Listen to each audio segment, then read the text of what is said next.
Central intelligence, state ಇಂಟೆಲಿಜೆನ್ಸ್ನವರು Manoranjan ಮನೆಗೆ ಬಂದಿದ್ದರು. ಅವರೇ ಆತನ ರೂಮನ್ನೆಲ್ಲ ಜಾಲ ಆಡಿಸಿ ಯಾವ ಪುಸ್ತಕ ಓದ್ತಾ ಇದ್ದ ಏನು ಅಂತೆಲ್ಲ ನೋಡ್ಕೊಂಡು ಹೋಗಿದ್ದಾರೆ. ತಂದೆ ತಾಯಿಗಳನ್ನು ಪ್ರಶ್ನೆ ಮಾಡಿದ್ದಾರೆ. ನೋಡಿ, ದೇಶದ ಗಮನ ಸೆಳೆಯೋದಕ್ಕೆ ಹೊರಟವನು ತಂದೆ ತಾಯಿ ಪೊಲೀಸ್ ಇಂಟ್ರಾಗೇಷನ್ಗೆ ಒಳಗಾಗೋ ಹಂಗೆ ಮಾಡ್ದ. ದೇಶದ ಗಮನ ಸೆಳೆಯೋದಕ್ಕೆ ಮಕ್ಕಳು ಏನೇ ಮಾಡಿದ್ರು ತಂದೆ ತಾಯಿ ಹೆಮ್ಮೆಯಿಂದ ಇವನು ನನ್ನ ಮಗ, ಇವಳು ನನ್ನ ಮಗಳು ಅಂತ ಹೇಳ್ಕೊಳ್ಳಂಗೆ ಮಾಡ್ಬೇಕಪ್ಪ. ಅದಕ್ಕೆ ಹೌದು ಅಂತಾರೆ. ಸ್ಟೇಟ್ ಇಂಟೆಲಿಜೆನ್ಸು, ಸೆಂಟ್ರಲ್ ಇಂಟೆಲಿಜೆನ್ಸ್ನವ್ರು ಮನೆಗೆ ಬಂದರು. ಸ್ವಂತ ಮನೆ ಇದು. ಹಾಸನದ ಅರಕಲಗೂಡ್ನವ್ರು ಇವರು. ಒಬ್ಬ ಮಗ, ಒಬ್ಬ ಮಗಳು ದೇವರಾಜೇಗೌಡರಿಗೆ. ಮಕ್ಕಳು ಎಜುಕೇಷನ್ಗೆ ಅಂತ ಮೈಸೂರಿಗೆ ಶಿಫ್ಟ್ ಆಗಿದ್ದರು. ಮನೆ ತಗೊಂಡು ಒಂದು 20 ಎಕರೆ ಜಮೀನಿದೆಯಂತೆ, ಅನುಕೂಲಸ್ಥರು. ಒಂದು 20 ಎಕರೆ ಜಮೀನಿದೆ. ಮಕ್ಕಳ ಎಜುಕೇಷನ್ಗೆ ಅಂತ ಮೈಸೂರಿಗೆ ಬಂದು ಸ್ವಂತ ಮನೆ ಕಟ್ಟಿಸ್ಕೊಂಡು ಈಗ ಮಾಧ್ಯಮಗಳಿಗೆ ಉತ್ತರ ಕೊಡಬೇಕು, ಪೊಲೀಸರಿಗೆ ಉತ್ತರ ಕೊಡಬೇಕು, ಇಂಟೆಲಿಜೆನ್ಸ್ನವ್ರಿಗೆ ಉತ್ತರ ಕೊಡಬೇಕು. ಯಾರು ಎಷ್ಟೊತ್ತಿಗೆ ಬರ್ತಾರೋ ಗೊತ್ತಿಲ್ಲ. ದೇಶದ ಗಮನ ಸೆಳೆದ ಮಗ.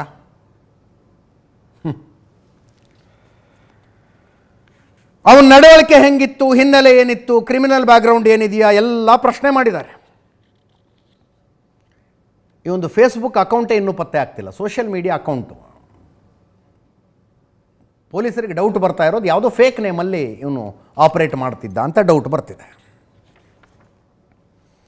1 ಗಂಟೆಗೂ ಹೆಚ್ಚು ಕಾಲ ತಂದೆ ತಾಯಿಯನ್ನು ಮಾತಾಡಿಸಿದ್ದಾರೆ.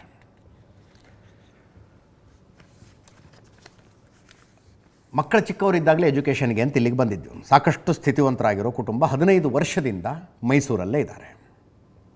ಸೇಂಟ್ ಜೋಸೆಫ್ ಸ್ಕೂಲ್ನಲ್ಲಿ ಮನೋರಂಜನ್ ಹೈಸ್ಕೂಲ್ ಓದಿದ್ದಂತೆ. ಮರಿಮಲ್ಲಪ್ಪ ಕಾಲೇಜಿನಲ್ಲಿ PUC ಓದಿದ್ದಾನೆ. ಆ ನಂತರ ಬೆಂಗಳೂರಿನ BET ಕಾಲೇಜಿನಲ್ಲಿ ಎಂಜಿನಿಯರಿಂಗ್ ಸೇರಿಕೊಂಡ, ಕಂಪ್ಯೂಟರ್ ಸೈನ್ಸ್ಗೆ. ಡ್ರಾಪ್ಔಟ್ ಆಗಿದ್ದ ಅಂತಾರೆ. ಡ್ರಾಪ್ಔಟ್ ಆದ್ನೋ ಕಂಪ್ಲೀಟ್ ಮಾಡಿದ್ನೋ 9 ವರ್ಷದ ಹಿಂದೆ. ಅದು 9 ವರ್ಷದಲ್ಲಿ ಯಾವ ನೌಕರಿ ಮಾಡಿರುವ ಉದಾಹರಣೆಯೂ ಇಲ್ಲ. ಅವ್ರ ತಾಯಿ ಮಾತಾಡಿದ್ದಾರೆ, ಕೇಳಿಸ್ಕೊಳ್ಳಿ ಒಮ್ಮೆ. ಯಾವ ಸಂಘಟನೆ ಮೈಸೂರಿಂದ ಯಾವತ್ತು ಹೋಗಿದ್ದವರು? 2 ಡೇಸ್ ಮುಂಚೆ, 3 ಡೇಸ್ ಮುಂಚೆ. ಎಲ್ಲಿ ಬೆಂಗಳೂರಿಗೆ ಹೋಗ್ತೀನಿ ಅಂತ ಹೋಗಿದ್ದ? ಹೌದು, ಬೆಂಗಳೂರಿಗೆ ಅಷ್ಟೇ. ಈಗ ಅಕ್ಕಪಕ್ಕದವರು ಕೇಳಿ, ಅಕ್ಕಪಕ್ಕದವ್ರು ಅಲ್ಲ, ನೀವು ಕೇಳಿ, ಖಂಡಿತ ಯಾರಾದ್ರೂ ನಿಮ್ಮ ಬಗ್ಗೆ ಎಷ್ಟು ಜನ ಮಕ್ಕಳು ಅಮ್ಮ? ಇವ್ರು ಎಷ್ಟು ಅವರು? ಒಬ್ಬನೇ ಮಗ, ಒಬ್ಬಳೆ ಮಗಳು. ವಯಸ್ಸು ಎಷ್ಟಾಗಿರ್ಬೋದು ಅವ್ರಿಗೆ? ಅವ್ರಿಗೆ 33 years. 33. ಫೋಟೋ ತೋರಿಸಿ ಮೇಡಮ್, ನೋಡೋಣ. ಫೋಟೋ ತೋರಿಸಿ ಮೇಡಮ್. ಆ ಫೋಟೋ ಏನಾದ್ರು ಇದ್ರೆ ನೋಡೋಣ ಅಂತ. ಯಾವ ತರ ಇದ್ದಾರೆ?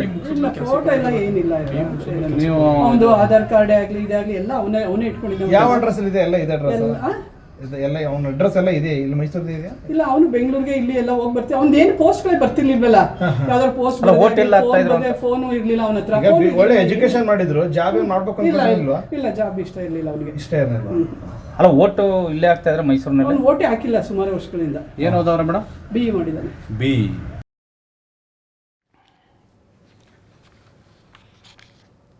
ಇನ್ನು ಇವತ್ತು ಸಂಸತ್ತಿನ ಉಭಯ ಸದನಗಳಲ್ಲಿ ಇದರದ್ದೇ ಚರ್ಚೆ, ಇದರದ್ದೇ ಗಲಾಟೆ. ಲೋಕಸಭೆಯಲ್ಲೂ ಇದೆ, ರಾಜ್ಯಸಭೆಯಲ್ಲೂ ಇದೆ. ಮೋದಿ, ಅಮಿತ್ ಶಾ ಇದಕ್ಕೆ ಉತ್ತರ ಕೊಡಬೇಕು ಅಂತ ವಿಪಕ್ಷಗಳ ಸದಸ್ಯರ ಆಗ್ರಹ. ಮೋದಿ, ಅಮಿತ್ ಶಾ ಉತ್ತರ ಕೊಡಬೇಕಿದೆ. ಗಲಾಟೆ ನಿಯಂತ್ರಣಕ್ಕೆ ಬರಲಿಲ್ಲ. ಸ್ಪೀಕರ್ ಓಂ ಬಿರ್ಲಾ ಅವರು ವಿಪಕ್ಷಗಳ 14 ಸಂಸದರನ್ನ ಈ ಅಧಿವೇಶನ ಮುಗಿಯೋ ತನಕ ಸಸ್ಪೆಂಡ್ ಮಾಡಿ. ಸದನದಲ್ಲಿ ಕೇಂದ್ರ ಗೃಹ ಸಚಿವ ಅಮಿತ್ ಶಾ ಉತ್ತರ ಕೊಡಬೇಕು. ಭದ್ರತಾ ವೈಫಲ್ಯದ ಬಗ್ಗೆ ಸಂಸತ್ನಲ್ಲಿ ಚರ್ಚೆಯಾಗಬೇಕು. ಸಂಸದ ಪ್ರತಾಪ್ ಸಿಂಹ ರಾಜೀನಾಮೆ ಕೊಡಬೇಕು. 3 ಆಗ್ರಹಗಳನ್ನು ಇಟ್ಕೊಂಡಿದ್ವು ವಿಪಕ್ಷಗಳು. 3 ಆಗ್ರಹಗಳು. ರಾಜ್ಯಸಭೆಯಲ್ಲೂ ಇದೇ ಗಲಾಟೆ. ತೃಣಮೂಲ ಕಾಂಗ್ರೆಸ್ಸಿನ ಡೆರೆಕ್ ಓಬ್ರೇಯನ್ರನ್ನ ಸಸ್ಪೆಂಡ್ ಮಾಡಿದ್ರು ಉಪರಾಷ್ಟ್ರಪತಿಗಳು.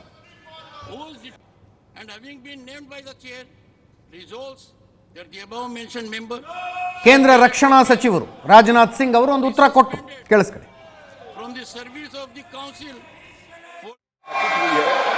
सबने उसको कंडम किया है। बहुत ही दुर्भाग्यपूर्ण घटना है, इसमें कहीं दो मत नहीं है। और आपने इसको तुरंत इसका संज्ञान लेते हुए इस मामले की पूरी जांच का जो है आदेश दे दिया है। मैं समझता हूं कि भविष्य में हम सारे सांसद, चाहे वो पक्ष के हों अथवा प्रतिपक्ष के हों, सभी को सावधानी बरतने की आवश्यकता है ताकि जिनको भी हम पास देते हैं ऐसे व्यक्ति को पास न दिया जाए जो जाकर इस प्रकार की अराजक स्थिति संसद भवन के अंदर पैदा कर दे। यह हम सभी को, केवल सत्ता पक्ष ही नहीं बल्कि दूसरे पक्ष के लोगों को भी यह सावधानी बरतने की जरूरत है। और आपने तुरंत संज्ञान लेकर इस मामले का अध्यक्ष महोदय आपने जांच का आदेश दिया है और अन्य भी जो प्रिकॉशन भविष्य में लिए जा सकते हैं वह लिए जाएंगे। और अध्यक्ष महोदय आपकी जानकारी में मैं यह भी लाना चाहता हूं कि यह हमारा ये पुराना संसद भवन है, उसमें भी इस प्रकार से बराबर जैसे नारेबाजी की घटनाएं और पेपर फेंकना और तरह तरह की जंपिंग की घटनाएं पिछले जो हमारा पहले का पार्लियामेंट है उसमें भी पहले हो चुकी हैं। मैं समझता हूं कि सभी को मिलकर ಇನ್ನು ಸಂಸದೀಯ ವ್ಯವಹಾರಗಳ ಸಚಿವ ಪ್ರಹ್ಲಾದ್ ಜೋಶಿ ಅವರು ಒಂದು ಪತ್ರಿಕಾಗೋಷ್ಠಿ ಮಾಡಿದ್ರು. 1974ರಿಂದ ಇಂಥ ಹಲವು ಘಟನೆಗಳ ಸಂಸತ್ತೊಳಗೆ ನಡೆದಿವೆ. ಪ್ರತಾಪ್ ಸಿಂಹ ಯಾವ ಹಿನ್ನೆಲೆಯಲ್ಲಿ ಪಾಸ್ ಕೊಟ್ಟರು ಎಲ್ಲವೂ ತನಿಖೆಯಾಗತ್ತೆ. ಯಾರನ್ನು ಯಾವ ಕಾರಣಕ್ಕೂ ರಕ್ಷಣೆ ಮಾಡೋದಿಲ್ಲ. ಕ್ಷೇತ್ರದ ಜನ ಬಂದಾಗ ಪಾಸ್ ಕೊಡೋದು ಸಹಜ. ಪಾಸ್ ಕೊಟ್ಟ ವಿವರವೂ ತನಿಖೆಗೊಳಪಡುತ್ತೆ. 3 ಸಲ ಪಾಸ್ ತಗೊಂಡಿರೋದು ನನಗೆ ಗೊತ್ತಿಲ್ಲ ಅಂದರು. ಕೇಳಿಸ್ಕೊಳ್ಳಿ ಅದನ್ನು. ಅವರು ಪಾಸು ಕೊಟ್ಟಿರುವಂಥ ವ್ಯಕ್ತಿಗಳು ಅದೆಲ್ಲವೂ ಈಗ ತನಿಖೆಯಲ್ಲಿ ಏನಿದೆ ಎಲ್ಲ ತನಿಖೆ ಆಗತ್ತೆ. ಇದರಲ್ಲಿ ಯಾರನ್ನೂ ಯಾವುದೋ ಕಾರಣಕ್ಕೂ ರಕ್ಷಣೆ ಮಾಡುವ ಪ್ರಶ್ನೆನೇ ಇಲ್ಲ. ಎಲ್ಲ ರೀತಿಯ ತನಿಖೆ ಆಗ್ತದೆ. ಅವ್ರು ಯಾಕಂದರೆ ಸಾಮಾನ್ಯವಾಗಿ ಪಾಸು ಅವ್ರವ್ರ ಕ್ಷೇತ್ರದವ್ರು ಬಂದಾಗ ಪಾಸ್ ಕೊಟ್ಟಿರ್ತಾರೆ. ಆದರೆ ಈ ವ್ಯಕ್ತಿ ಎಲ್ಲಿಯವರು, ಮೂಲತಃ ಎಲ್ಲಿಯವರು, ಏನು ಮತ್ತು ಇವರು ಪಾಸ್ ಕೊಟ್ಟದ್ದು ಎಲ್ಲ ವಿಷಯಗಳು ತನಿಖೆಯಲ್ಲಿ ಬಂದೇ ಬರ್ತದೆ. ಕಾಂಗ್ರೆಸ್ ಪಾರ್ಟಿ ಮತ್ತು ಅವರ ಒಂದು ಅಲೈನ್ಸ್ ಏನಿದೆ ಅವರು ಈ ಕೆಲಸವನ್ನು ಮಾಡಬಾರ್ದು. ಅದೇ 1974ರಿಂದಲೂ ಇಂಥ ಘಟನೆಗಳು ನಡೆದಿದ್ದಾವೆ ಅಂತೇನೋ ಮಾತು ಬಂತದು. 74ರಲ್ಲಿ ಯಾವುದು ಗೊತ್ತಾಗಲಿಲ್ಲ ನಮಗೆ. ಬಟ್ 1994ಅಲ್ಲಾಗಿತ್ತು, ಪಿ ವಿ ನರಸಿಂಹರಾವ್ ಅವರು ಪ್ರೈಮ್ ಮಿನಿಸ್ಟರ್ ಆಗಿದ್ದಾಗ. ಮೇ 5ನೇ ತಾರೀಕು 1994 ಪ್ರೇಮ್ಪಾಲ್ ಸಿಂಗ್ ಅನ್ನೋನು ಇದೇ ರೀತಿಯಲ್ಲಿ ವೀಕ್ಷಕರ ಗ್ಯಾಲರಿಯಿಂದ ಒಳಗಡೆ ಜಂಪ್ ಮಾಡಿದ್ದ. ಇವನು ಈ ಸ್ಮೋಕ್ ಬಾಂಬು ಅದು ಇದು ಏನು ಸಿಡಿಸಲಿಲ್ಲ. ಆಯಿತ ಘೋಷಣೆಗಳನ್ನು ಕೂಗಿ ಹುಚ್ಚುಚ್ಚಾಗಿ ಆಡ್ದ. ಆತನನ್ನು ಪೊಲೀಸರು ಅರೆಸ್ಟ್ ಮಾಡ್ಕೊಂಡು ಕರ್ಕೊಂಡು ಹೋದರು. ಆ ನಂತರ ಆ ಕೇಸ್ ಏನಾಗಿದೆ ಅನ್ನೋದರ ಡೀಟೇಲ್ಸ್ ಸಿಗ್ತಿಲ್ಲ. ಮೇ 5ನೇ ತಾರೀಕಿದು 1994. ಅದೇ ವರ್ಷ ಆಗಸ್ಟ್ 24ನೇ ತಾರೀಕು ಮೋಹನ್ ಪಾಠಕ್ ಅನ್ನುವಂಥವನು ಇದೇ ರೀತಿ ಜಂಪ್ ಮಾಡ್ದ. ಇವನು ಸ್ಪ್ರೇ ಮಾಡೋದು ಏನು ಸ್ಮೋಕ್ ಬಾಂಬು ಅಂಥದ್ದೇನಿಲ್ಲ, ಬರೀ ಘೋಷಣೆ ಕೂಗ್ದ ಅಷ್ಟೇ. ಘೋಷಣೆ ಕೂಗ್ಕೊಂಡು ಹೋದ. ಈಗ ಪ್ರಶ್ನೆ ಬರೋದು, ಇವರು ಹೇಳ್ತಾ ಇರುವ ಹಾಗೆ ಕೇವಲ ದೇಶದ ಗಮನ ಸೆಳೆಯೋದಕ್ಕ? ಆಯ್ತಪ್ಪ, ಹೇಳ್ತಾ ಇದ್ದಾರೆ, ನಂಬೋಣ, ದೇಶದ ಗಮನ ಸೆಳೆಯುವುದಕ್ಕಾಗಿ. ಹಂಗಿದ್ರೆ 2001 ಡಿಸೆಂಬರ್ 13 ಪಾರ್ಲಿಮೆಂಟ್ ಮೇಲೆ ಅಟ್ಯಾಕ್ ಆಗಿತ್ತು. ಆ ಅಟ್ಯಾಕಿಗೆ 21 ವರ್ಷಗಳು ತುಂಬಿದ ದಿನಾನೇ ಯಾಕೆ ಇವರು ಸೆಲೆಕ್ಟ್ ಮಾಡಿಕೊಂಡ್ರು? 22ನೇ ಕರಾಳ ದಿನ, 22 ವರ್ಷ ತುಂಬಿತು. ಆವತ್ತಿನ ದಿನಾನೇ ಯಾಕೆ ಆರಿಸ್ಕೊಂಡ್ರು? ಈಗ ನಿರುದ್ಯೋಗ, ಬಡತನ, ರೈತರ ಮೇಲಿನ ದೌರ್ಜನ್ಯ, ಅವು ಇವಳು ಹೇಳ್ತಾಳಲ್ಲ ನೀಲಂ ಶರ್ಮಾ, ಸಣ್ಣ ವ್ಯಾಪಾರಿಗಳ ಮಾತುಗಳನ್ನು ಕೇಳ್ತಾ ಇಲ್ಲ, ವಿದ್ಯಾರ್ಥಿಗಳ ಮೇಲೆ ದೌರ್ಜನ್ಯ, ಏನಾದ್ರು ಕೇಳಕ್ಕೆ ಹೋದರೆ ಲಾಠಿಲಿ ಹೊಡಿತಾರೆ. ಇನ್ಸಿಡೆಂಟ್ಗಳನ್ನು ಕೋಟ್ ಮಾಡಬೇಕಾಗಿತ್ತು, ಇರಲಿ, ಅದೆಲ್ಲವೂ ನಡೀತಾ ಇದೆ ಅಂತಾನೆ ಇಟ್ಕೊಂಡ್ರು ಕೂಡ ಇವರು ಆ ವಿಷಯಗಳನ್ನೆತ್ತಿ ದೇಶದ ಗಮನ ಸೆಳೆಯೋದಕ್ಕೆ ಡಿಸೆಂಬರ್ 13ನೇ ತಾರೀಕು ಯಾಕೆ ಆರಿಸ್ಕೊಂಡ್ರು?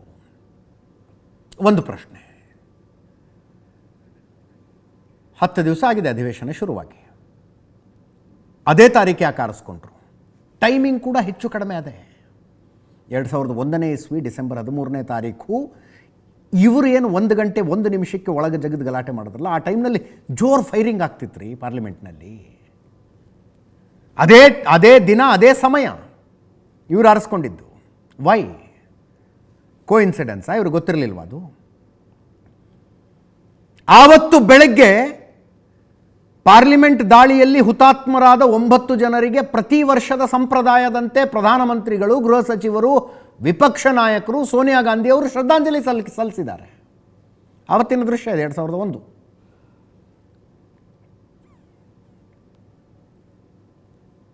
ಶ್ರದ್ಧಾಂಜಲಿ ಸಲ್ಲಿಸಿದ್ದಾರೆ ಅವತ್ತು. ಆವತ್ತಿನ ದಿನಾನೇ ಆರಿಸ್ಕೊಂಡ್ರು ಅಂದರೆ it could be a part of bigger conspiracy ಅನ್ನೋ ಡೌಟ್ ಸಹಜವಾಗಿ ಬರುತ್ತೆ. ಅದರ ಜೊತೆಗೆ ಅವನಿದಾನಲ್ಲ ಗುರುಪತ್ವಂತ್ ಸಿಂಗ್ ಪನ್ನು, ಭಾರತವನ್ನು ಒಡೆದು ತುಂಡು ಮಾಡಬೇಕು, ಪಂಜಾಬನ್ನು ಪ್ರತ್ಯೇಕಗೊಳಿಸಿ ಖಲಿಸ್ತಾನ ಅನ್ನುವ ಸಪರೇಟ್ ರಾಷ್ಟ್ರ ನಿರ್ಮಾಣ ಮಾಡಬೇಕು ಅಂತ ನಿಂತ್ಕೊಂಡಿದ್ದಾನೆ ಇವನು. ಇವನೊಬ್ಬನೇ ಅಲ್ಲ, ಈ ಥರದ ಹುಳಗಳು ಒಂದಷ್ಟಿದ್ದಾವೆ. ಆ ಹುಳಗಳ ಪೈಕಿ ಬಹುತೇಕ ಹುಳಗಳು ಕೆನಡಾದಲ್ಲಿ ಆಶ್ರಯ ತಗೊಂಡಿದ್ರೆ ಇವನೊಬ್ಬ ಅಮೇರಿಕದಲ್ಲಿದ್ದಾನೆ. ಇವನು ತನ್ನ ಜನರನ್ನು ಬಿಟ್ಟು ರೈತ ಹೋರಾಟದ ನೆಪದಲ್ಲಿ ಅರಾಜಕತೆ ಸೃಷ್ಟಿ ಮಾಡ್ದ. ರೈತ ಹೋರಾಟ ತುಂಬ ಜನ ಫೇಸ್ಬುಕ್ಕಲ್ಲಿ DP ಹಾಕ್ಕೊಂಡ್ರಲ್ಲ, ಐ ಸಪೋರ್ಟ್ ಫಾರ್ಮರ್ಸ್ ರೈತ ಹೋರಾಟದ ಸಮಯದಲ್ಲಿ. ಅದು ರೈತ ಹೋರಾಟ ಅಲ್ಲ, ಸತ್ತು ಹೋಗಿದ್ದ ಖಲಿಸ್ತಾನಿ ಮೂಮೆಂಟಿಗೆ ಪುನರ್ಜನ್ಮ ಕೊಡುವುದಕ್ಕಾಗಿ ನಡೆದಂಥ ಕಾನ್ಸ್ಪಿರಸಿ ಆಗಿತ್ತದು. ಅದಕ್ಕೆ ಪಾಕಿಸ್ತಾನದಿಂದ ಕೋಟ್ಯಾಂತರ ರೂಪಾಯಿ ದುಡ್ಡು ಬಂತು. ಇಂಟರ್ನ್ಯಾಷನಲ್ ಷಡ್ಯಂತ್ರ ನಡೀತು. ಇವನು ಆವಾಗಲೂ ಘೋಷಣೆ ಮಾಡಿದ್ದ, ಕೆಂಪು ಕೋಟೆಯ ಮೇಲೆ ಖಲಿಸ್ತಾನಿ ಧ್ವಜ ಹಾರಿಸಿದವರಿಗೆ 6 ಕೋಟಿ ರೂಪಾಯಿ ಬಹುಮಾನ ಕೊಡ್ತೀನಿ ಅಂತ. ಫೈನಲಿ ಏನಾಯಿತು? ರೈತರ ವೇಷಧಾರಿಗಳ ಟ್ರ್ಯಾಕ್ಟರ್ ಹತ್ಕೊಂಡು ಬಂದರು ಇಲ್ಲಿಗೆ. ಟ್ರ್ಯಾಕ್ಟರ್ ಹತ್ಕೊಂಡು ಮಿಷನ್ ಅಕಂಪ್ಲಿಷ್ಡ್ ಅಂತ ನಕ್ಕಿರ್ತಾನೆ ಇವನು ಅಮೇರಿಕಾದಲ್ಲಿ ತನ್ನ ಅಡಗುದಾಣದಿಂದ. ಇದೇ ಗುರುಪತ್ವಂತ್ ಸಿಂಗ್ ಪನ್ನು ಡಿಸೆಂಬರ್ 13ರಲ್ಲಿ ಪಾರ್ಲಿಮೆಂಟ್ನ 13ನೇ ತಾರೀಕು ಅಂತಲೂ ಒಂದು ಕಡೆ ಬಂತು, 13ರ ಒಳಗೆ ಅಂತಲೂ ಬಂತು. ಪಾರ್ಲಿಮೆಂಟ್ ಮೇಲೆ ಅಟ್ಯಾಕ್ ಮಾಡ್ತೀವಿ ಅಂತ ಹೇಳಿದ್ದ. ಇವರು ಪಾರ್ಲಿಮೆಂಟ್ ಮೇಲೆ ಅಟ್ಯಾಕ್ ಮಾಡಿದ್ರು. Even this is a coincidence ಅಂತ ಹೇಳ್ತೀರಾ? ಇದು ಕಾಕತಾಳಿ ಅಂತ ಹೇಳ್ತೀರಾ? ಹೆಂಗೆ ಸಾಧ್ಯ? It is not.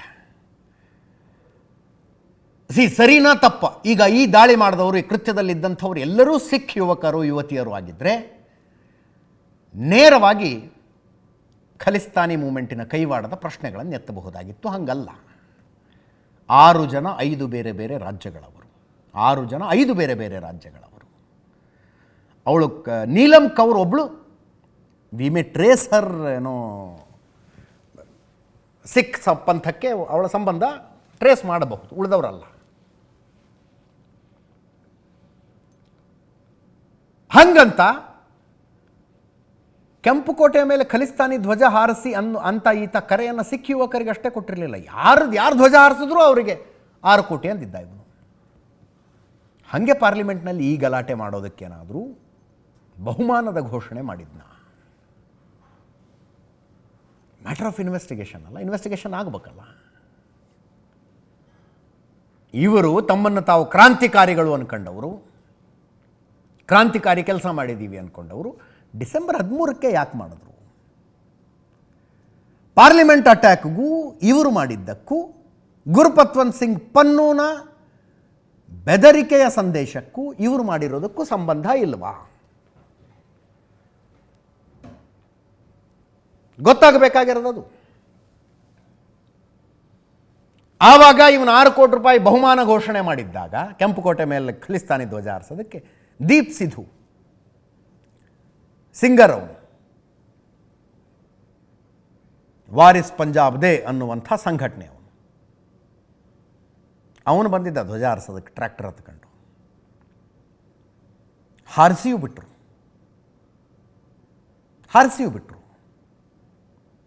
ಆಮೇಲೆ ಆ ದೀಪ್ ಸಿಧು ಒಂದು ರೋಡ್ ಆಕ್ಸಿಡೆಂಟ್ನಲ್ಲಿ ಬೀದಿ ಹೆಣ ಆದ. ಅವನು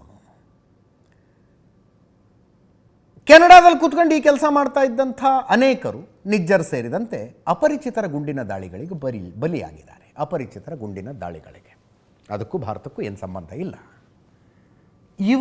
ಇವನು ಅಪರಿಚಿತರ ಗುಂಡಿನ ದಾಳಿಯೊಂದಕ್ಕೆ ಬಲಿಯಾಗಬೇಕಾಗಿತ್ತಂತೆ. ಅಷ್ಟರಲ್ಲಿ ಅಮೇರಿಕದ ಸರ್ಕಾರಕ್ಕೆ ವಿಷಯ ಗೊತ್ತಾಗ್ಬಿಡ್ತಂತೆ. ಅವರೊಬ್ಬನ ಅರೆಸ್ಟ್ ಮಾಡಿದಾರಲ್ಲಿ. ಅವ್ರದ್ದು ಆರೋಪ ಭಾರತದ ರಾ ಏಜೆಂಟರು ಮಾಡಿಸ್ತಿದ್ರು ಇದನ್ನು ಅಂತ. ಯಥಾ ಪ್ರಕಾರ ಭಾರತದ ಅಲ್ಲುಗಳದಿದೆ. ನಮಗೂ ಅದಕ್ಕೂ ಸಂಬಂಧ ಇಲ್ಲ ಅಂತ ಹೇಳಿದೆ. ಇವನಿಗೂ ಮೈಸೂರಿನ ಮನೋರಂಜನ್ಗೂ ಸಂಬಂಧ ಇತ್ತ? ಹೆಂಗಾರು ಒಂದು ಕಾಂಟ್ಯಾಕ್ಟಿಗೆ ಬಂದಿದ್ರ? ನೀಲಂ ಕೌರ್, ಸಾಗರ್ ಶರ್ಮಾ, ಗೊತ್ತಿಲ್ಲ. ತನಿಖೆ ನಡೆದಂಗೆ ಎಲ್ಲವೂ ಒಂದೊಂದೇ ಹೊರಗೆ ಬರ್ತಾ ಹೋಗುತ್ತೆ.